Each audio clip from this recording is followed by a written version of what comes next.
오늘 우리에게 주시는 하나님 말씀을 함께 받겠습니다. 오늘은 시편 17편 말씀을 우리들이 받겠는데요.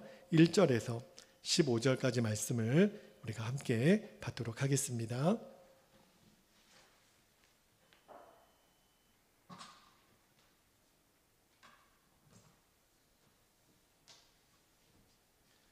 시편 17편 1절에서 15절까지 한 절씩 교독하고 마지막 절은 우리가 같이 읽도록 하겠습니다. 1절입니다.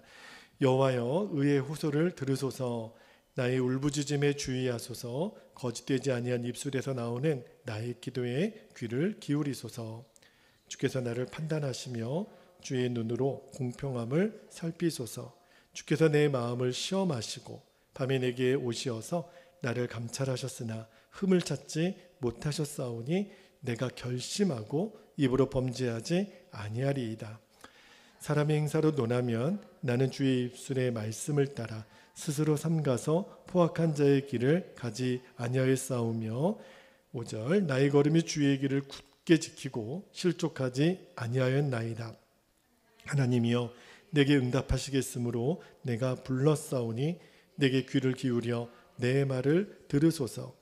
7절 주께 피하는 자들을 그 일어나 치는 자들에게서 오른손으로 구원하시는 주여 주의 기이한 사랑을 나타내소서. 나를 눈동자같이 지키시고 주의 날개 그늘 아래에 감추사 내 앞에서 나를 압제하는 악인들과 나의 목숨을 노리는 원수들에게서 벗어나게 하소서. 그들의 마음은 기름에 잠겼으며 그들의 입은 교만하게 말하나이다. 이제 우리가 걸어가는 것을 그들이 에워싸서 노려보고 땅에 넘어뜨리려 하나이다. 그는 그 움킨 것을 찢으려 하는 사자 같으며 은밀한 곳에 엎드린 젊은 사자 같으니이다. 여호와여 일어나 그를 대항하여 넘어뜨리시고 주의 칼로 악인에게서 나의 영혼을 구원하소서. 여호와여 이 세상에 살아있는 동안 그들의 분깃을 받은 사람들에게서 주의 손으로 나를 구하소서. 그들은 주의 제물로 배를 채우고 자녀로 만족하고 그들의 남은 산업을 그들의 어린 아이들에게 물려주는 자니이다. 15절 함께 읽겠습니다. 나는 의로운 중에 주의 얼굴을 배우리니 깰 때에 주의 형상으로 만족하리이다. 아멘. 아멘. 하나님 말씀입니다. 오늘은 시편 17편 말씀으로 주신 은혜를 나누고 우리가 기도하겠는데 오늘 설교 제목이 성도가 죄 지을 수 없는 이유이에요. 오늘 우리가 신앙생활을 하면서 좀 무겁기도 하지만 굉장히 중요한 주제 하나를 여러분들과 좀 나누기를 원하는데 그게 어떤 주제냐면 죄의 문제예요. 우리가 주님 앞에 서는 그날까지 이 죄의 문제는 우리 성도들을 굉장하게 심각하게 붙들고 늘어지는 마귀가 우리를 결국 참소하는 가장 강력한 무기로 이 죄의 문제는 끊임없이 우리에게 다가오는데 이 죄의 문제를 어떻게 해야 되나? 먼저 질문을 하나 여러분에게 좀 드리고 말씀을 좀 시작하겠는데요. 여러분, 성도가 죄를 짓기가 어려울까요? 죄를 안 짓기가 어려울까요? 이 질문을 받으면 거의 대부분의 성도들은 죄 안 짓기가 어렵다고 생각합니다. 이미 우리들 안에 죄에 대해서 지고 들어가는 마음의 패배감이 있어요. 저도 그랬거든요. 저도 정말 십자가 복음을 제대로 깨닫기 전에는 죄 어떻게 안 짓고 살아? 왜냐하면 늘 죄에 무너지는 제 자신을 보면 죄 안 짓는 게 너무 어려운 거예요. 근데 성경은 그렇게 얘기하지 않으시더라고요. 우리가 이제는 복음을 정확히 알아야 됩니다. 죄는 안 짓기가 어려운 게 아니라 실은 짓기가 어려운 겁니다. 성경은 지금 그 말씀을 하고 계세요. 그러니까 어떻게 안 져? 그건 저는 지금까지 어쩔 수 없이 죄 짓는 거 아니야? 그리고 죄 짓고 회개하고 죄 짓고 회개하고 우리는 죽을 때까지 죄 짓고 회개하고 죄 짓고 회개하고 살다가 하나님 앞에 가는 거지. 그렇게 생각했는데 성경은 아니라는 거예요.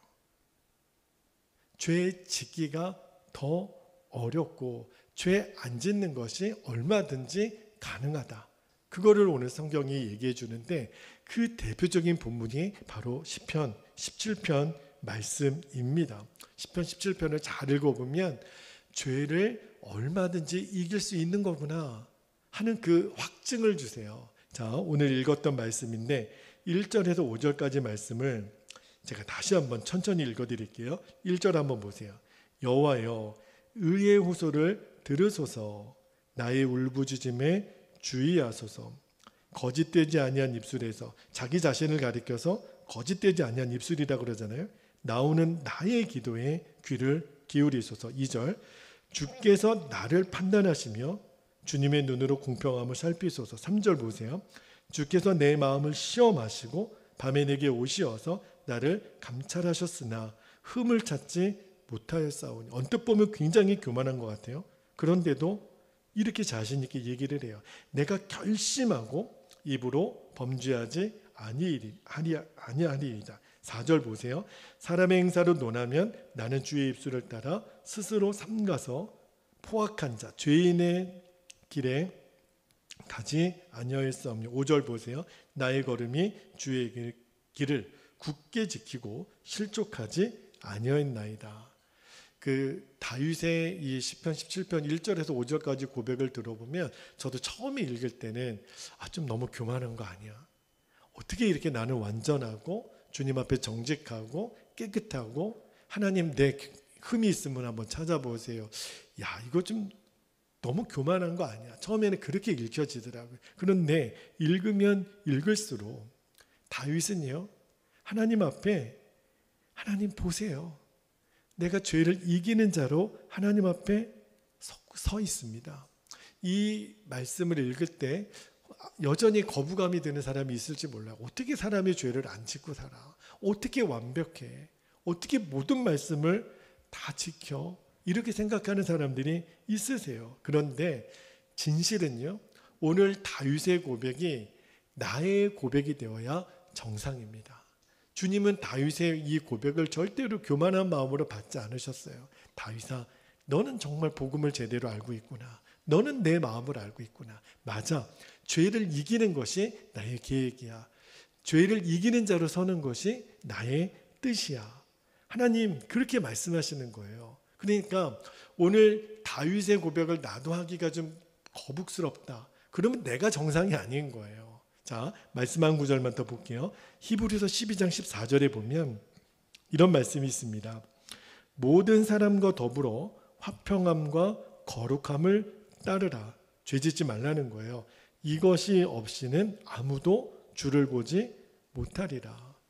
여러분, 주님을 바라보는 선택은요, 죄를 가지고 있느냐 없느냐거든요. 여러분, 죄를 가지고 있는 한은 주님을 바라보지 못해요. 자, 요한일서 3장 10절도 한번 볼까요? 요한일서 3장 10절에 이러므로 하나님의 자녀들과 마귀의 자녀들이 드러나나니 무릇 의를 행하지 아니하는 자나 또는 그 형제를 사랑하지 아니하는 자는 하나님께 속하지 아니하니라. 이게 무슨 말이냐면, 여러분, 나는 어쩔 수 없이 죄 짓는 거야. 이렇게 죄에 대해 지고 들어가는 마음은 내 스스로 나는 하나님께 속한 자가 아니라고 시위하는 것과 똑같다는 거예요. 하나님은 늘 죄에 무너지는 너 자신을 바라보지 말고 죄를 얼마든지 이길 수 있게 해주는 나를 바라보라는 거예요. 주님을 바라보라는 거예요. 여러분, 왜 우리가 이 죄에 대해서 단호하게 이제부터 태도를 가져야 되냐면, 죄의 대가는요, 상상할 수 없을 만큼 무섭습니다. 죄의 대가는요, 우리가 상상할 수 없을 만큼 크고 너무너무 무서워요. 그러니까 여러분, 죄 짓는 거를 절대 아무렇지 않게 생각하면 안 됩니다. 들키지 않았다고 괜찮은 게 절대 아니에요. 죄는요, 품고 있으면 정말 그 죄의 결과는 너무너무 무섭다라는 것을 알아야 돼요. 그러니까 아무렇게 살아서는 안 되는 거죠. 오늘 다윗이 뭐라고 그러냐면, 죄 짓고도 아무렇지 않게 여기는 사람들에 대해서 이렇게 말합니다. 10절 말씀 한번 볼게요. 10절에 죄를 짓고도 아무렇지 않게 여기는 사람들이 있는데, 10절에 그들의 마음은 기름에 잠겼으며 그들의 입은 교만하게 말하나이다. 얼마든지 거짓말할 수 있는 사람들이라는 거예요. 14절도 한번 볼게요. 14절에 보면 여호와여 이 세상에 살아있는 동안 그들의 분깃을 받은 사람들에게서 주의 손으로 나를 구하소서. 그들은 주의 재물로 배를 채우고 자녀로 만족하고 그들의 남은 산업을 그들의 어린아이들에게 물려주는 자녀이다. 여러분, 죄를 아무렇지도 않게 생각하는 사람들의 특징이 뭐냐면 돈이면 제일인 거예요. 마음에는 욕심이 가득하고 다른 사람들에 대해서는 교만하고 자기 자녀들에게만 재산을 물려주는 것이 죄를 아무렇지도 않게 생각하는 사람들의 유일한 목적이라는 거예요. 무슨 말이냐면 이 세상에서만 잘 살면 되는 거지 뭐. 적당히 죄 짓고 그냥 슬쩍 하고 내가 이 세상에서만 잘 살면 되는 거지 뭐. 이게 죄에 대해서 가볍게 생각하는 사람. 여러분, 이 세상에서만 잘 산다고 끝이 아니잖아요. 이번 한 주간 제가 아는 지인들 중에 이제 부모님이 돌아가시는 장례를 치르는 3건이 이번 한 주간에만 발생을 했어요. 그래서 조문도 하고 이렇게 위로도 하는 시간을 가졌는데, 그런데 여러분, 장례식장에 다녀오면 늘 그런 마음이 들지 않나요? 나의 마지막 날, 나는 지금 이 모습 이대로 하나님 앞에 설 준비가 돼 있나, 그런 생각이 늘 들어요. 영정 앞에 있는, 영정에 있는 사진 속에 고인들을 바라보면서 그분들은 지금 주님 앞에 어떻게 서 계실까? 그리고 나는 주님 앞에 설 준비가 되어 있는가? 여러분, 죄는요, 유혹하는 힘이 강하죠. 그런데 죄가 아무리 유혹하는 힘이 강해도 한 경우에만 죄를 이길 수 있어요. 그게 뭐냐면 죄의 대가가 얼마나 무서운가를 미리 아는 거예요. 미리 알면 죄를 지으라 그래도 죄 짓지 않습니다. 왜냐하면 그 내가 죄를 지음으로 나에게 임할 죄의 대가가 아는 거니까. 그러면 죄를 짓지 않아요. 그러면 어떤 고백이 가능하냐면 3절에 다윗이 후반부에 보면 이렇게 고백하잖아요. 내가 결심하고, 뭘 결심했을까요? 죄 짓지 않기로, 입으로 범죄하지 아니하리라. 다윗의 이 말은요, 여러분, 다윗이 결정적인 죄에 무너졌던 사건 아시죠? 그가 우리아의 아내 밧세바를 범하고 우리아까지 죽이는 간음과 살인죄를 한꺼번에 저지른 다윗은요, 그 일로 인해서 얼마나 무서운 죄의 대가를 치렀는지 몰라요. 알죠? 죄의 대가가 얼마나 무섭다라는 것. 그런데 그것을 아니까 다윗은요, 결심하고 죄와 싸우겠다고 지금 그러고 나오는 거예요. 여러분, 로마서 6장 23절에 보면 모든 사람에게 적용되는 죄에 대한 대가가 있죠. 그게 뭐죠? 한번 읽어드릴게요. 로마서 6장 23절에 죄의 삭은 뭐라 그랬어요? 사망이요, 하나님의 은사는 그리스도 예수 우리 주 안에 있는 영생이니라. 우리는 이제까지 전도할 때요, 어떻게 전도했냐면 당신 회개하지 않으면, 다시 말하면 회개하고 예수님 믿지 않으면 어디 간다 그래요? 지옥 간다 그러죠. 그게 사실은 죄에 대한 하나님이 정해놓으신 대가예요. 죄는 반드시 사망으로 삭을 치르도록 하나님이 정하셨거든요. 그런데 여러분, 죄에 대한 대가가 죽어서 지옥으로 가는 것만 끝나지 않습니다. 여러분, 죄에 대한 대가는요, 지금 나에게도 적용되는 거예요. 여러분, 사람들에게 당신 예수님 안 믿으면 지옥 갑니다. 그러면 시큰둥하게 반응해요. 지옥? 진짜 있어? 천국과 지옥이 있어? 하나님의 진짜 심판에? 그죠? 여러분, 그들에게는요, 지옥이나 심판이 너무너무 비현실적인 거예요. 그러니까 아무렇지도 않게 죄를 짓는 거잖아요. 그런 사람은요, 정말 하나님의 심판과 천국과 지옥을 믿지 않는 사람들은 죄의 유혹을 이겨낼 재간이 없어요. 그냥 이 땅에서만 잘 살면 된다고 생각하니까. 그런데 여러분, 성도가 왜 죄를 지어서는 안 되냐면 나중에 지옥 안 가려고, 나중에 죽어서 지옥 안 가려고 죄 안 짓는 게 아니에요. 여러분, 나중에 죽어서 지옥 가는 고통이 지금 우리에게 임합니다. 지금 당장 지옥을 경험하기 때문에 우리는 죄를 지어서는 안 돼요. 죽어서만 그런 형벌을 당하는 게 죄의 고통이 아니라니까요. 이 땅에 사는 동안 너무너무 무서운 죄의 대가를 치러야 돼요. 그게 뭔지 아십니까?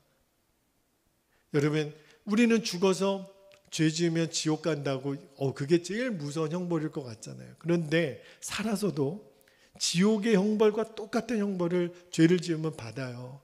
그게 뭘까요? 내가 다른 사람들한테 죄가 드러나서 수치를 당하는 거요, 비교도 안 되는 형벌이 있어요. 그게 뭐냐면 하나님 그분과의 친밀함을 다 잃어버려요. 그게 죄가 가져다주는 최고로 무서운 형벌이에요. 이거를 절대 잊으시면 안 돼요. 내가 죄 지으면 뭐 다리 몽둥이 하나 부러지고 뭐 사고 당하고 이깟 것과 비교가 안 되는, 내 수치가 드러나는 이런 것과 비교도 안 되는 하나님 그분과의 친밀함을 잃어버리는 가장 무서운 형벌이 죄에 대한 대가예요. 여러분, 시편 17편을 묵상하면서 제가 다윗은 엄청난 하나님의 복을 누리고 있구나. 다윗은 무슨 복을 지금 누리고 있는지 아십니까? 왜 그가 죄를 그렇게 안 지으려고 지금 결심까지 하면서 왜 그렇게 얘기하는 줄 아십니까? 하나님과의 친밀함을 누리는 것을 잃지 않기 위해서. 다시 말하면 다윗은요, 매 구절마다 나는 하나님과 친밀합니다. 나는 주님과 동행합니다. 죄를 안 짓는 사람들이, 죄에 승리하는 사람들이 누리는 가장 큰 축복이 뭐냐면 하나님 그분과의 친밀함이에요. 자, 말씀 몇 구절만 읽어드릴게요. 1절에 보면 여호와여 의의 호소를 들으소서. 하나님 앞에 부끄러움이 없다는 거예요. 3절도 볼게요. 주께서 밤에 내게 오시어서 나를 감찰하셨으나. 주님, 나를 아침에도 밤에도 언제 보셔도 좋아요. 6절도 볼까요? 하나님이여 내게 응답하시겠으므로 내가 불렀사오니 내게 귀를 기울여 내 말을 들으소서. 하나님과의 거리가 너무 가깝잖아요. 마치 옆방에서 태호야 좀 나와. 너무 가까운, 하나님 좀 나와보세요. 저랑 얘기 좀 해요. 이 정도예요. 8절도 한번 볼까요? 나를 눈동자같이 지키시고 주의 날개 그늘 아래에 감추사. 하나님 안에 있는 거예요. 눈동자같이 지키시는 하나님. 15절 한번 볼까요? 나는 의로운 중에 주의 얼굴을 배우리니 깰 때의 주의 형상으로 만족하리이다. 매 시간에 잘 때도 꿈에도 주님의 형상을 바라볼 수 있는 이 친밀함, 여러분 느끼셔야 돼요. 그렇구나. 왜 다윗이 그렇게 죄짓기 싫고 죄랑 싸울 결심까지 했는지를 이제 알겠죠. 왜냐하면 주님과 친밀함, 주님과 동행하는 복이 성도가 누리는 최고의 복이에요. 그러고 보니까 성경에 하나님의 사람이라고 일컫는 모든 사람들에게는 공통점이 있더라고요. 늘 하나님과 동행하는 사람들이었어요. 여러분, 우리가 지금 주일에는 창세기 말씀을 읽고 있는데 창세기 이제 11장부터 마지막 50장까지는 네 사람의 족장들의 이야기가 나오죠. 아브라함과 그의 아들 이삭, 또 그의 아들 야곱, 그리고 야곱의 12아들 중에 11번째 아들인 요셉.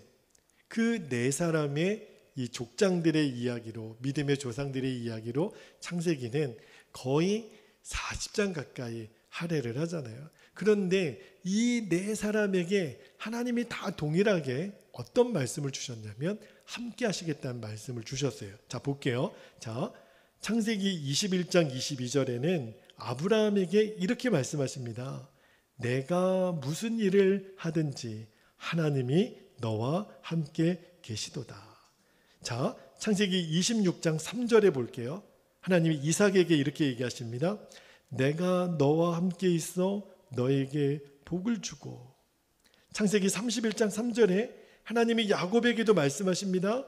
야곱아, 내가 너와 함께 있어 내가 어디로 가든지 너를 지키며 너를 이끌어 이 땅으로 돌아오게 할지라. 요셉에게도 그랬어요. 창세기 39장 2절에 한번 볼게요. 요셉은요, 애굽의 노예로 팔려가 보디발의 집에 고생을 할 때도 주님이 이렇게 말씀하십니다. 여호와께서 요셉과 함께 하심으로 그가 형통한 자가 되어. 여러분, 아브라함과 이삭과 야곱과 요셉뿐만 아니에요. 모세도 그랬고 여호수아도 그랬고 다윗도 그랬고 다 하나님과 동행함의 축복을 다 누린 사람들이에요. 그런데 여러분, 이 복, 하나님과 친밀히 동행하는 이 복이요, 저와 여러분에게도 주어진 복이라는 것을 믿으셔야 돼요. 그분들은 특별한 사람이어서 누리는 복이 아니라 지금 우리들에게도 누리도록 허락되어 주셨어요. 아예 그것이 너무너무 자연스럽도록 예수님 성령으로 우리 안에 오셨잖아요.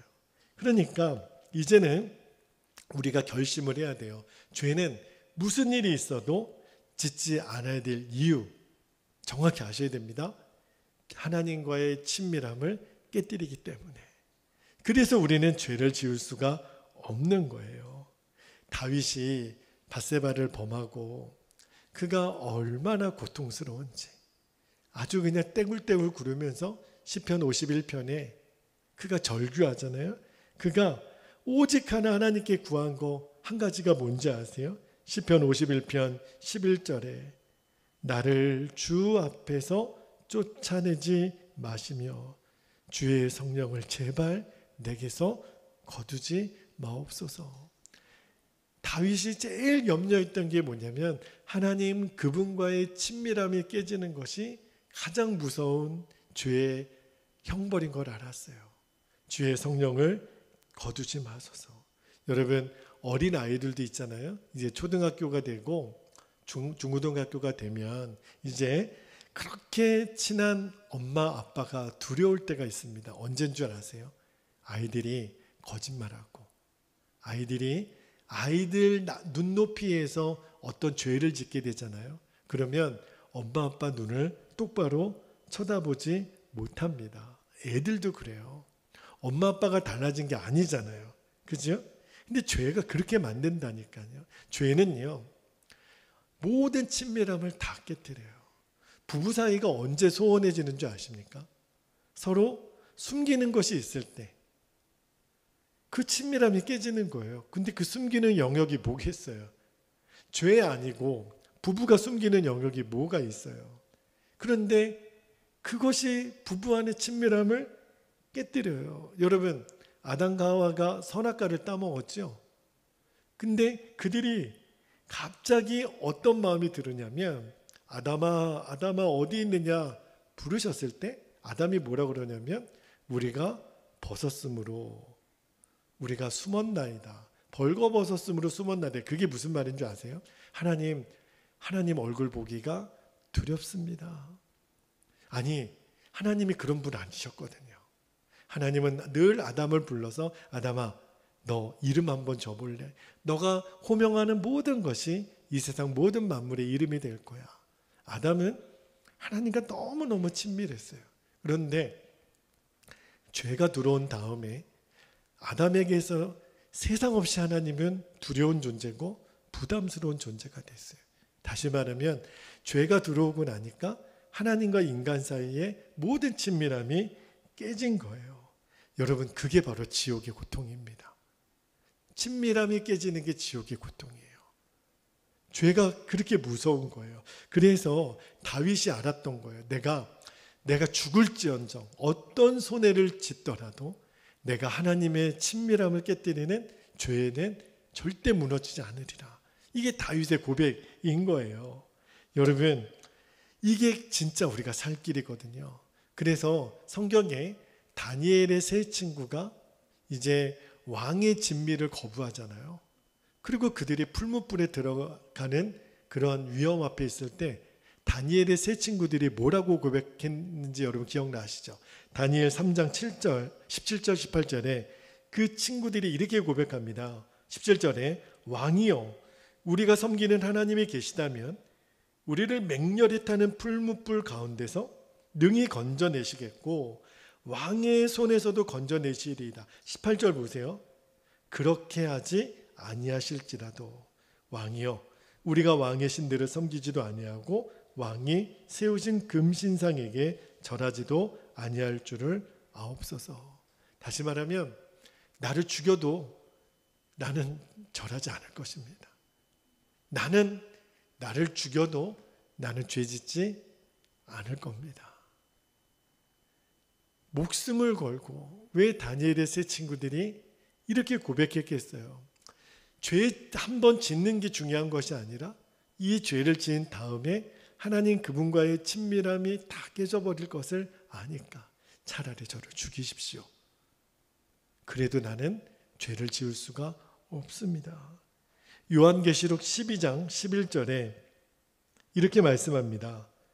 요한계시록 12장 11절에 또 우리 형제들이 어린 양의 피와 자기들이 증언하는 말씀으로써 그를 이겼으니 그들은 죽기까지 자기들의 생명을 아끼지 아니하였도다.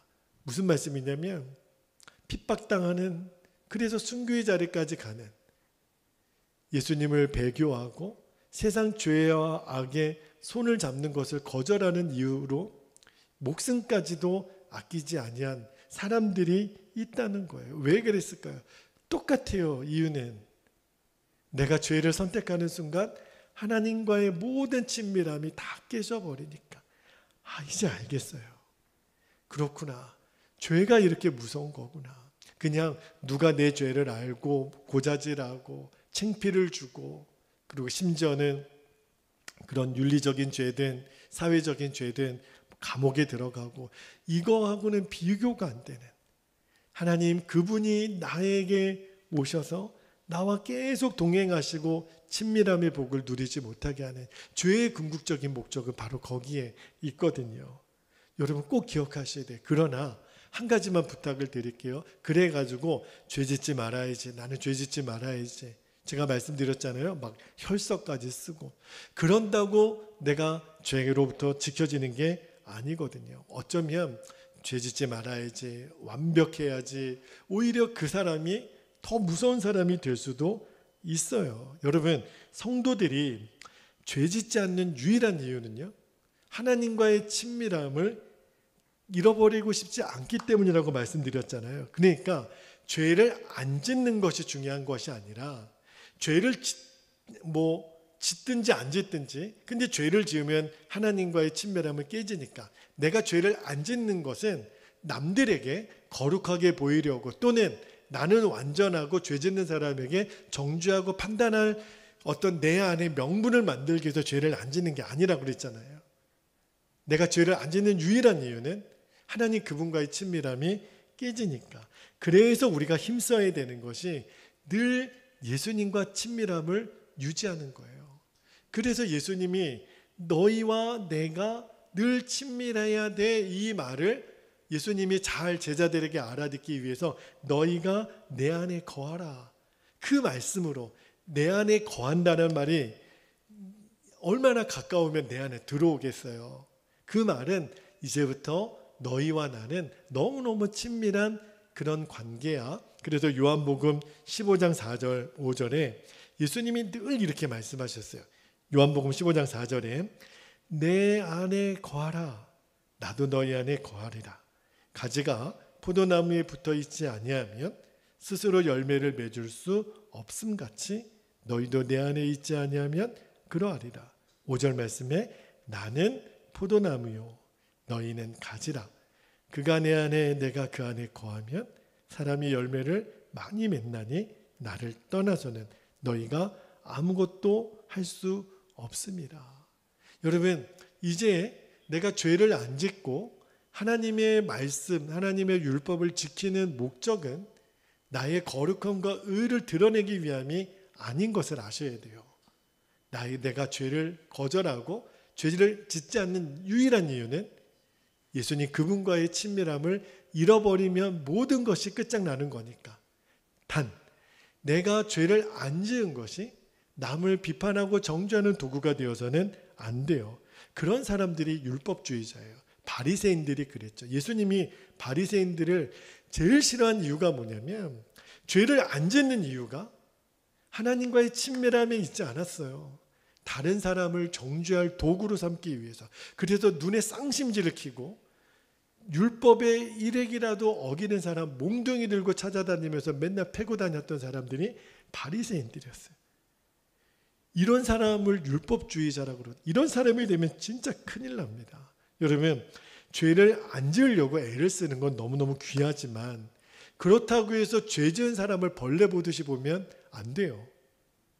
자기는 더 큰 죄를 짓고 있으면서도. 그래서 예수님이 마태복음 7장 3절에 이렇게 말씀하시잖아요. 어찌하여 형제의 눈 속에 있는 티는 보고 너의 눈 속에 있는 들보는 깨닫지 못하느냐. 그러니까 남을 향해 정죄하는 게 더 큰 죄라는 것을 말씀하는 거잖아요. 요한복음 8장에 보면 현장에서 간음하다가 잡힌 여인이 예수님 앞에 끌려옵니다. 사람들이 늘 사랑의 복음을 외쳤던 예수님을 고소할 근거를 잡으려고 예수님 만약에 돌로 치라. 그러면 사랑의 복음을 저버리는 거고 용서해 주라. 그러면 율법을 어기는 것이 되니. 그때 예수님이 뭐라고 말씀하셨어요? 여러분, 예수님이 요한복음 8장 7절에 보면 이렇게 말씀하십니다. 너희 중에 죄 없는 자가 먼저 돌로 치라. 무슨 말이에요? 죄를 안 지은 것이 다른 사람을 정죄해도 좋다는 근거는 아니라는 거예요. 죄를 안 짓는 목적은 예수님 그분과의 친밀함에 있는 것을 잊으시면 안 돼요. 우리의 문제가 뭐냐면 내가 받은 용서는 당연하고 남이 받는 용서에 대해서 너무 까다로워요. 그래서 맨날 우리는 이것이 죄냐, 죄가 아니냐. 그래서 의로운 사람 중에 채찍을 들어야 되지 않느냐고. 그렇게 소리내고 싸우고 투쟁해야 되지 않느냐고. 제가 선화목자 유기성 목사님 그 칼럼 중에 그런 이야기를 하셨어요. 예수님도 물론 채찍을 드셨다. 그거는 맞다. 그러나 우리가 누군가를 향해서 심판의 채찍을 들기 전에 한 가지 마음의 준비가 되어 있어야 된다는 거예요. 그게 뭐냐면 십자가에서 예수님이 자신을 죽이려고 했던 자들을 향하여 아버지 저들의 죄를 용서해 주십시오. 그 죄인들까지도 품을 수 있는 사랑의 준비가 되었다면 그러면 정죄의 채찍을 들어도 좋지만 그것이 준비가 되어 있지 않으면 절대로 누구라도 정죄하지 말라고.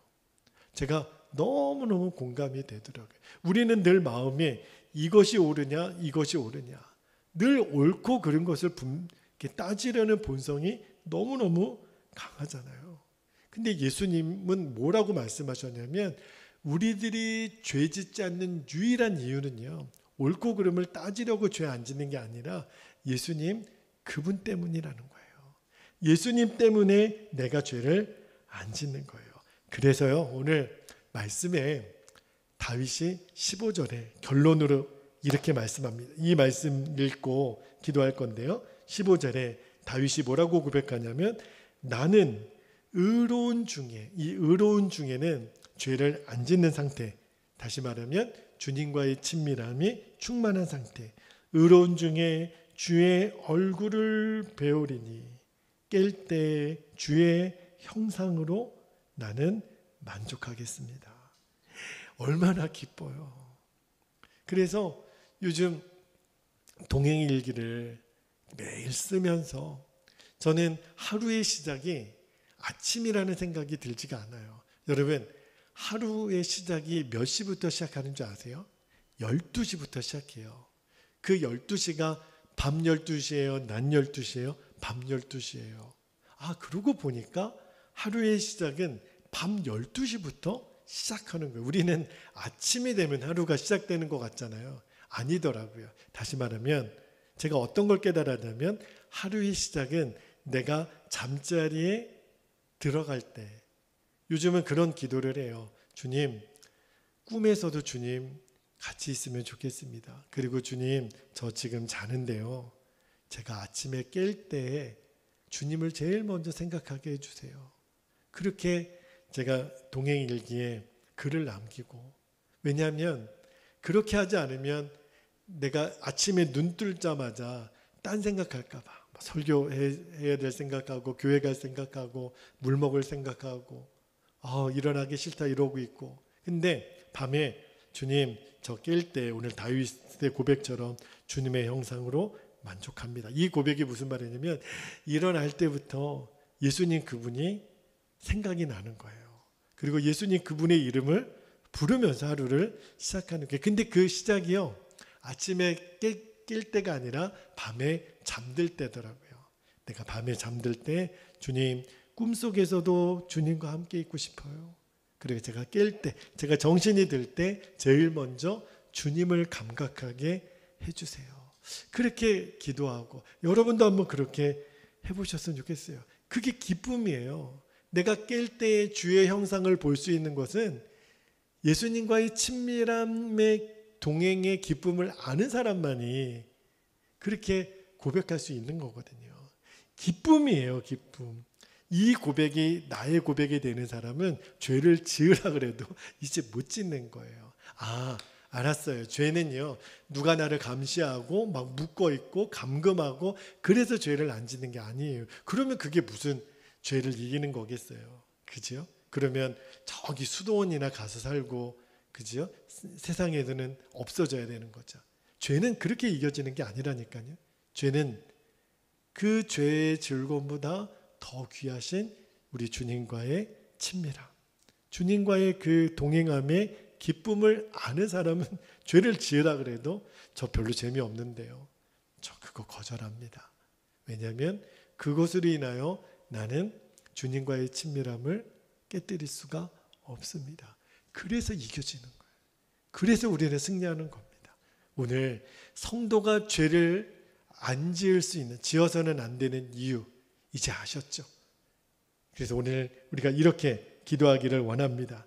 주님과 친밀함에 눈을 뜨면요, 죄 짓는 것이 이제 지옥의 고통이라는 것을 알게 돼요. 그래서 우리가 이렇게 기도하기를 원합니다. 첫 번째, 죄 안 짓고 사는 것이 어려운 것이 아니라 이제는 죄 짓고 사는 것이 어려운 사람이 되게 하옵소서. 나는 이제 죄 짓는 게 뭔지 몰라. 죄 짓는 게 너무 어려워. 그렇게 되면 돼요. 주님의 계획이에요. 두 번째, 하나님과의 친밀함을 깨뜨리는 죄의 역사가 무엇이든지 작아 보이는 것이라도 이제는 내게서 끊어져 떠나가게 하옵소서. 예수님과의 친밀함 속에서 죄에서 승리하는 간증이 있게 하여 주옵소서. 우리 두 가지 기도 제목을 붙잡고, 주여, 오늘 나의 고백입니다. 다윗의 고백이 나의 고백입니다. 우리 주의 이름을 간절히 부르고 통성으로 기도합니다.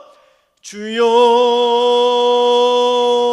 할렐루야. 사랑과 은혜가 많으신 아버지 하나님, 정말 고맙고 감사합니다. 오늘 다윗의 17편의 고백이 우리들에게는 이제 교과서가 되었습니다.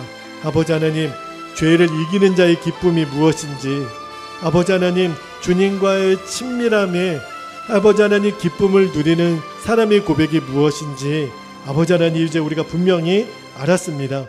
아버지 하나님, 이제는 죄 안 짓고 사는 것이 어려운 것이 아니라 죄 짓고 사는 것이 어려운 사람이 되게 하여 주옵소서.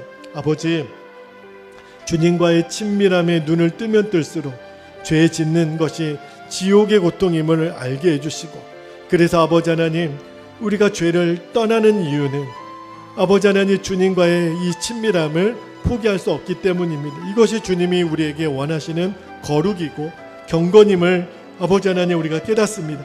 하나님과의 친밀함을 깨뜨리는 죄의 역사가 이제 우리에게서 떠나가게 하여 주옵소서. 특별히 작아 보이는 죄, 아무것도 아닌 것처럼 대수롭지 않게 아버지 하나님 넘겨버리려고 했던 그 작아 보이는 죄까지도 우리가 단호하게 끊어버리고 대적하고 우리가 깨어있게 하여 주옵소서.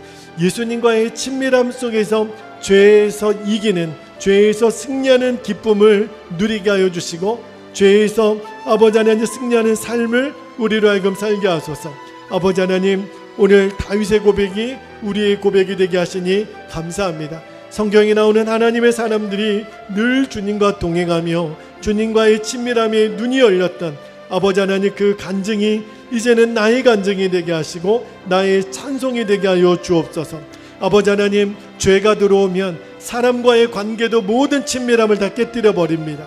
하나님, 죄가 이렇게 무서운 것을 우리들이 알고 아버지 하나님, 이제 성도가 죄를 지을 수 없는 분명한 이유를 아버지 하나님 우리가 깨닫고 붙잡았습니다.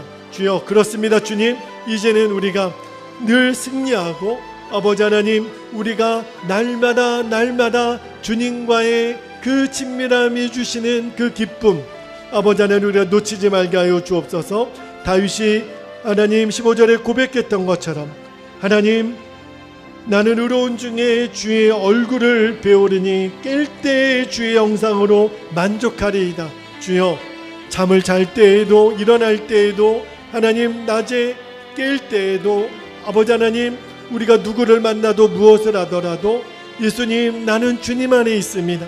주님, 내 안에 있습니다. 아버지 하나님, 이 고백으로 말미암아 우리는 모든 순간에 주님 승리하는 자, 주님과 동행하는 자로 우리는 하나님의 영광을 이 땅 가운데 드러낼 것입니다. 아버지 하나님, 이것이 하나님이 우리에게 완성하기를 원하시는 의요 경건이요 거룩이고 성결임을 아버지 하나님 믿사오니, 주여, 우리가 다른 사람을 정죄하려고 죄 안 짓는 것이 아닙니다. 아버지 하나님, 율법주의적인 접근을 포기하고 아버지 하나님, 우리가 성경적인 죄를 안 짓는 이유를 붙잡고 죄에서 승리하는 아버지 하나님 비결을 붙잡게 하여 주시고, 이제는 이 복음을 누리는 자가 되게 하시고 주님 앞에 날마다 승리하는 자로 우리가 서게 하여 주시고, 우리 교회 성도들이 그리 되게 해주시고, 아버지 하나님 말씀을 듣는 모든 이들 안에 이 눈이 열려지게 되기를 아버지 하나님 원합니다. 아버지 찬양합니다. 이제는 죄가 역겨워지고 하나님, 죄 짓는 즐거움이 더 이상 나에게 즐거움이 되지 아니하는 아버지 하나님의 놀라운 하나님 복음의 비밀을 우리도 깨닫고 깨달을 뿐만 아니라 누리게 하여 주시고, 증거가 되게 하시고 간증이 되게 해주시고 승리의 고백이 되게 하여 주시옵소서. 우리를 그렇게 인도하실 주님을 찬양합니다. 오 아버지 감사합니다. 오 주님 감사합니다.